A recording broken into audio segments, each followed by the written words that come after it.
Movido a Venezuela.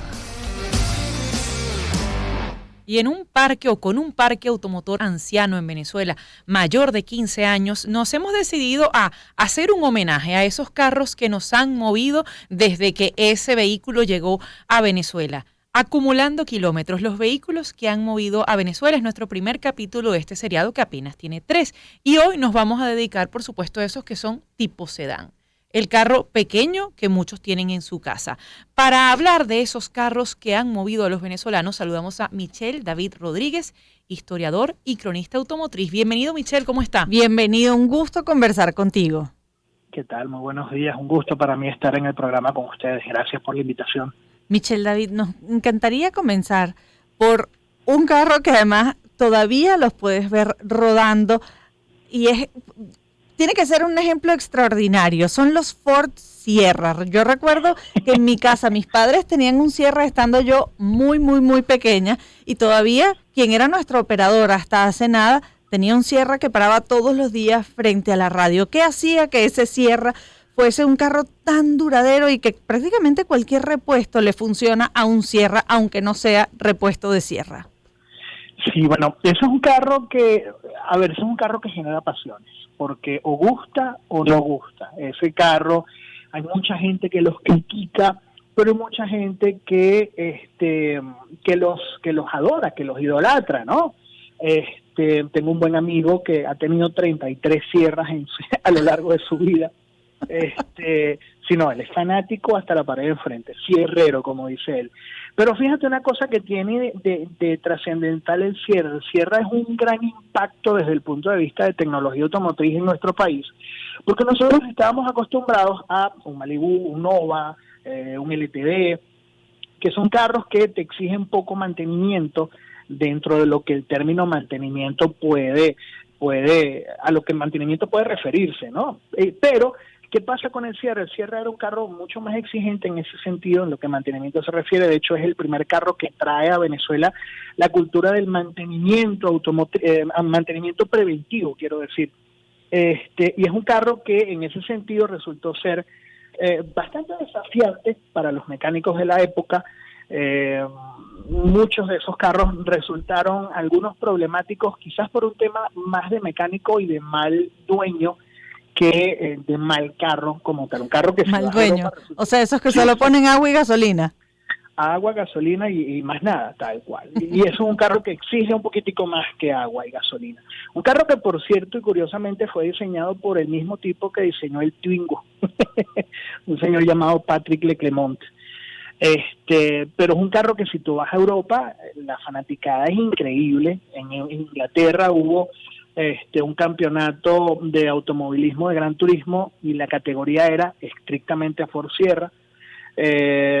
Incluso en Sudáfrica hubo una variante que tenía un 8 cilindros y era 4x4. O sea, un carro que fue un gran impulso de Ford a nivel internacional y fue un lavado de cara, porque también hay otra cosa que hay que mencionar, que es que hay un antes y un después en lo que a diseño se refiere con el Ford Sierra, no solo en Venezuela, sino a nivel internacional. O sea, que cuando usted vaya por la autopista Francisco Fajardo y le pase por al lado un Sierra, mérito para ese conductor o dueño de carro que lo tiene todavía andando, como por ejemplo Luis Rivas, que tiene un Sierra y nos deja su testimonio. Vamos a escucharlo. Wow, porque siempre fue el Ford Sierra, no te cuento. Para mí la comodidad y potencia tiene mucho que ver para poder tener un carro que realmente le despierte esa pasión a uno. Y el Ford Sierra es una línea berlina con carácter deportivo. Y eso es lo que siempre me gustó. Claro, al principio nunca me gustaba, pero después me fue enamorando de él. Hace 11 años cuando conocí el Sierra, 11, 12 años que conocí el Sierra, literalmente pues ha sido como quien dice mi carro de cabecera. He tenido otros vehículos, pero siempre ha sido el carro que ha estado en mis manos para todo, para el día a día, para disfrutar, viajar, para todo. Su suspensión independiente quizás es una de las cosas las cuales más me llama su atención y que me gusta porque él es suspensión independiente de las 4 ruedas. Él cierra para mí una pasión. ¿Y por qué han sido los 33? Bueno, porque siempre tenía uno, la gente le encantaba, me lo compraban y pues compraba otro. Y incluso llegué a tener en el estacionamiento 6 de un solo golpe. Entonces, sí, mi pasión por el Ford Sierra es como quien dice mi vehículo eh, más querido, sinceramente. Pueden existir otros, pero para mí la pasión por el Ford Sierra, soy sierrero de corazón. Ese era Luis Rivas, quien tiene un carro Sierra. Pero Michel David Rodríguez, nuestro invitado, historiador y cronista automotriz, hubo un momento en los años 90 en el que donde tú estuvieras había o un Corolla Araya o un Renault Fuego. ¿Por qué fueron tan populares esos carros?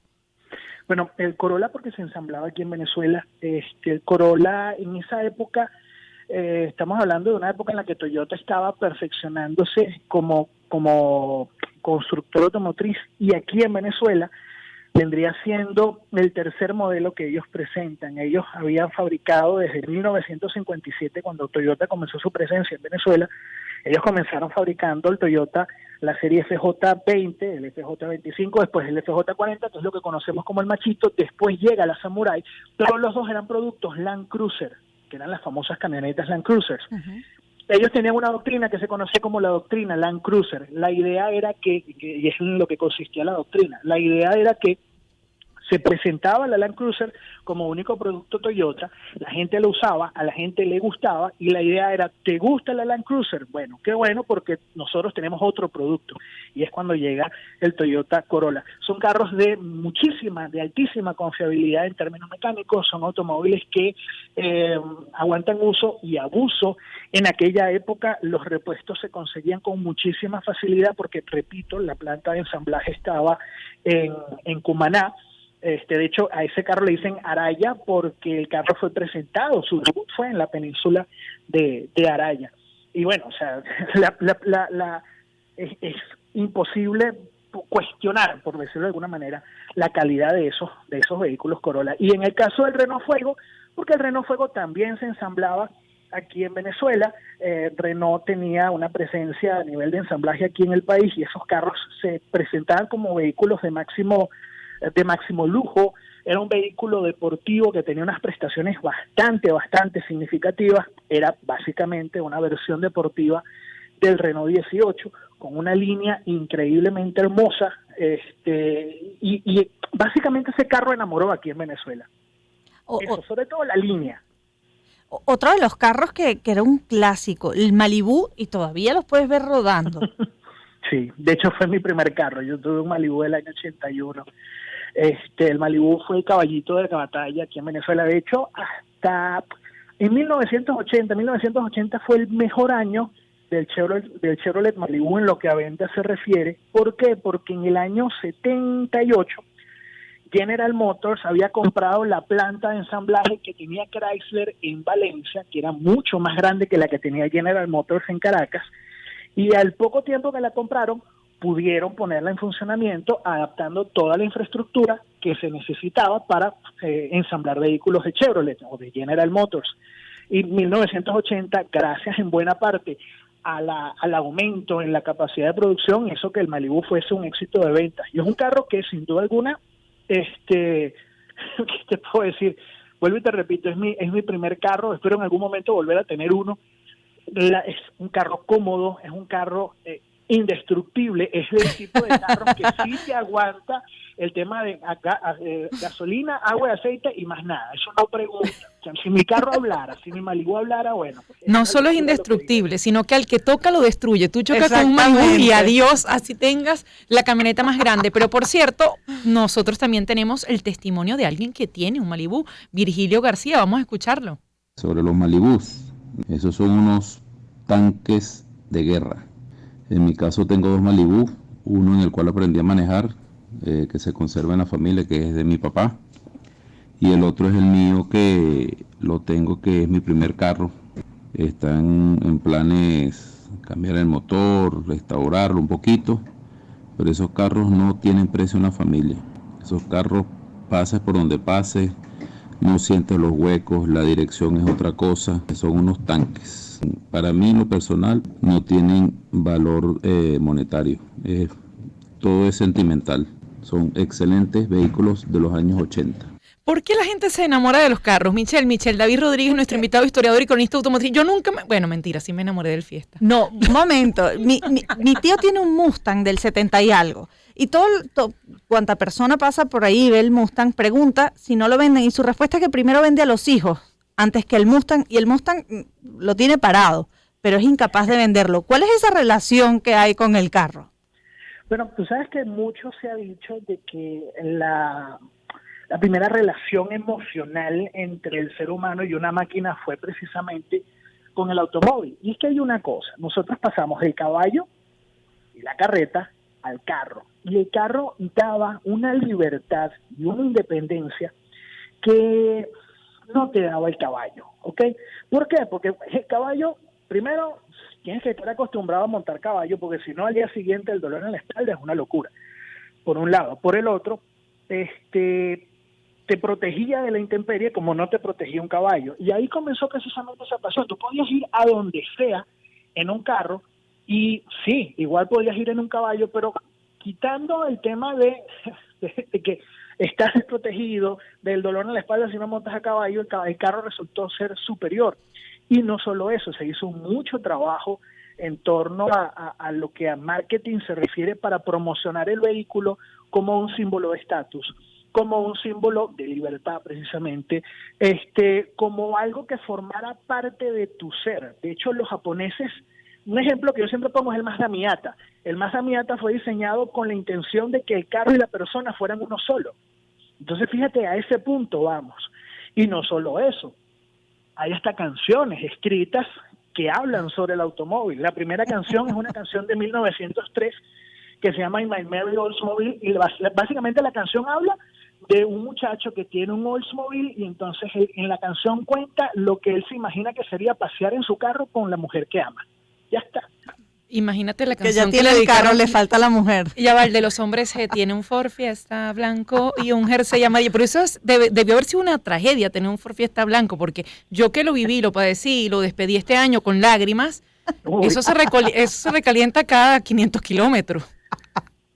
Bueno, eso puede ser, ahí hay varias cosas, puede ser un tema de que falta de cuidado con el tema del agua o a lo mejor algún repuesto que no te estaba funcionando bien. Sí, casi todos, ninguno funcionó, pero bueno. Ella tenía una lista de proveedores de repuesto. Exacto, de proveedores de repuesto para todo el sistema de enfriamiento, pero Michelle David Rodríguez, historiador y cronista automotriz. ¿A partir de cuándo quizás esa industria automotriz en Venezuela se hizo grande? Porque nombrabas que el Corolla fue bautizado Corolla Araya porque estaba en la planta en el estado Sucre, pero ¿en qué momento llegamos a tener una cierta importancia en el ámbito automotriz, que obviamente hoy está totalmente destruido? Cuando te decía al comienzo que el parque automotor tiene más de 15 años, y no solo eso, sino que nuestro ensamblaje no supera las 100 unidades en el último año. Sí, bueno, ese crecimiento fue gradual, ¿ok? Aquí nosotros comenzamos ensamblando automóviles. Aquí la familia Phelps fue la que trajo los automóviles Ford, el Ford Modelo T, pero yo creo que las ensambladoras comienzan aquí en Venezuela inmediatamente después de la Segunda Guerra Mundial. General Motors, si no estoy equivocado, comienza en 1946, eventualmente le sigue Ford en 1964, Chrysler está más o menos en ese mismo periodo. Te pido disculpas, ahorita no recuerdo exactamente en qué año arrancó Chrysler, pero yo creo que en la década de los 60 y los 70, sobre todo en aquella época en la que fuimos conocidos como la Venezuela Saudita, es que comenzamos a ser potencia, pudiese decirse de alguna manera, en el ámbito automotriz. Claro, nunca llegamos al nivel de Brasil o Argentina, que por diversas circunstancias crecieron muchísimo más en lo que a industria y cultura automotriz se refiere. Pero en América Latina creo que éramos los terceros. Estaba Brasil, estaba Argentina y estaba Venezuela. Ojo, hay industria en otros países de América Latina, pero creo que los tres más grandes éramos nosotros. Incluso nosotros teníamos modelos propios, modelos que eran adaptados o llevados a nuestro mercado, y eso era algo que no pasaba en el resto de América Latina, a excepción, vuelvo y repito, de Argentina y Brasil. Por ejemplo, ¿qué modelo era propio, adaptado para el público venezolano? Mira, había un carro que era el Dodge Coronet, el Coronet RT440, y entonces eso era una combinación de un Dodge Coronet con las características de performance del RT, más que todo temas de suspensión y dirección, y venía con un motor 318 que tenía elementos del motor 340, que es una cilindrada un poco más grande, de origen mexicano. Y ese era un carro que fue adaptado exclusivamente a nuestro mercado. Se hicieron solo 1.000 ejemplares en 1969, y ese carro comenzó aquí en Venezuela el boom del vehículo deportivo venezolano. ¿Okay? Si bien es un producto estadounidense, estaba adaptado a nuestro mercado. Otro carro es el Dodge Special Edition, que es básicamente un Coronet con la trompa de un Plymouth Fury, componentes internos de comodidad que venían de carros de la marca Chrysler en Estados Unidos. Y ese carro, por ejemplo, tú te lo llevas a Estados Unidos a una subasta y pueden pasar dos cosas. Está el fanático que lo va a ver y va a decir, esto no es de aquí, ¿qué es esto? Y está el otro que te va a decir, eso es un montaje y eso es mentira. Y es por desconocimiento, porque es un carro que estaba hecho para nuestro mercado. Y es más, el mismo Malibu, el Malibu en lo que equipamiento interno y en lo que incluso a pintura se refiere, era de mejor calidad que el Malibu estadounidense, porque el papel que tenía el Malibu en Estados Unidos era un papel mucho menor que el que tenía en Venezuela. El Malibu en Venezuela era el caballo de batalla de la clase media. Por lo tanto, el nivel de equipamiento interno, la calidad de los materiales era mejor que la que tenía en Estados Unidos. Michel David, conversamos con Michel David Rodríguez, historiador y cronista automotriz. No me gustaría despedir esta conversación sin hacer referencia a otros vehículos, por ejemplo, el Corsa, que llegó a ser un vehículo prácticamente, se multiplicaba en nuestras autopistas, todo el mundo tenía un Corsa, y después los Corsas que fueron más nuevos, el Corsa familiar, y el Nova. Por ejemplo, Pedro Manchisi tiene un Nova 75 y nos cuenta lo que es ser dueño de un Nova. Mi nombre es Pietro Manchisi, propietario de un Nova 75, heredado de mi papá, sacado de la agencia, un burrito de carga. Y de verdad que un carro bien versátil, un carro de aguante, y bueno, todavía lo conservamos y estamos en proceso de restauración. Y adicionalmente a eso tengo un Zephyr 2 puertas año 81 modificado, carro también de batalla para la época, bien conservado, inclusive con la firma del señor Chifú cuando estuvo aquí en Venezuela. De verdad que dos carros que ameritan estar en el top de los carros de los años 70, 80, porque fueron carros duros. Oye, para el Zephyr debe necesitar 2 puestos de estacionamiento. No, bueno, ese carro es pequeño porque de hecho es un carro 2 puertas, pero es un carrito que está muy bueno, está preparado, él mismo lo preparó. Ese carro es una nota. Yo de hecho la primera vez que lo vi me impresionó mucho. Claro, era un poco más chamo y un tema quizás de desconocimiento para la época. Él abría las puertas con un control. A mí me fascinaba el hecho de que no tenía manillas, yo presionaba un control y se abrían solas. Y dice, wow. Pero sí, ese es un carrito que también aquí en Venezuela resultó ser un caballo de batalla. Está montado en una plataforma que es la plataforma Fox, que es la plataforma más versátil que puede haber tenido Ford en toda su historia. Pues sobre esa misma plataforma se montó el Fairmont, el Zephyr, el Mustang, se montó el Lincoln Versailles, se montó el Ford Granada, se montó el Mercury Cougar, o sea, y todo en una sola plataforma. Creo que es uno de los mejores productos de Ford en lo que a eficiencia se refiere, poderle sacar jugo a una sola plataforma y crear varios productos sobre ella. Michel David, nos escriben, ¿y dónde dejas al Volkswagen Super Escarabajo y al Fiat Uno? Ayer, por cierto, vi en los próceres como una suerte de caravana de Volkswagen, de esos escarabajos que sabemos que es el viejo, no el New Beetle, es que se llama el que, sino el viejo, el de toda la vida. ¿Por qué también fue tan importante ese escarabajo? Bueno, el escarabajo es un carro de culto. Okay. El escarabajo es un carro que curiosamente se convirtió en un producto antisistema, un producto que estaba pensado desde un punto de vista idílico, un poco izquierdoso, aun cuando su origen se remonta precisamente a los tiempos de Adolfo Hitler. Pero el carro se convirtió en un objeto de culto. El carro, uno de los carros más producidos en la historia, 24 millones. Aquí en Venezuela se llegaron a ensamblar a partir de 1963 en una planta que se llamaba Complejo Industrial, creo que era Francisco de Miranda. Todo el mundo lo conoce como Palma Sola, porque esa era el área en donde estaba la planta de Volkswagen. Y ese proyecto lo llevó un caballero que se llama Guido Steinworth. Bueno, esa historia, no sé si hay tiempo para echarla, pero ese señor es el que trae la representación de Volkswagen aquí en Venezuela. El escarabajo se produjo en grandes cantidades, incluso hubo un proyecto del entonces Ministerio de Fomento de crear un carro económico, un carro que pudiese ser comprado por las masas. Toda la industria automotriz venezolana se metió en esa jugada y cada quien hizo su carro básico, y el escarabajo tenía una versión básica que llamaban el Negro Primero, por este famoso personaje histórico. Pero sí, no, y evidentemente el tema de la versatilidad, el tema de que es un carro que no se recalienta, un motor refrigerado por aire, los repuestos se consiguen increíblemente fácil todavía, incluso al día de hoy. El mantenimiento es muy amigable en lo que a echar llaves se refiere, ¿no? Entonces, echar llaves. Oye, Michelle, que hablas de carros de culto en referencia al escarabajo, pero también hay otros con piquete ideológico, el Lada. Sí, bueno, lo que pasa es que el Lada es un carro de origen soviético. Era básicamente una producción bajo licencia del Fiat 124. Eso fue un proyecto que comenzó una firma llamada Autovaz, que tiene un nombre en ruso muy largo que, como no soy ruso, no sé pronunciar, pero vamos a llamarlo Lada.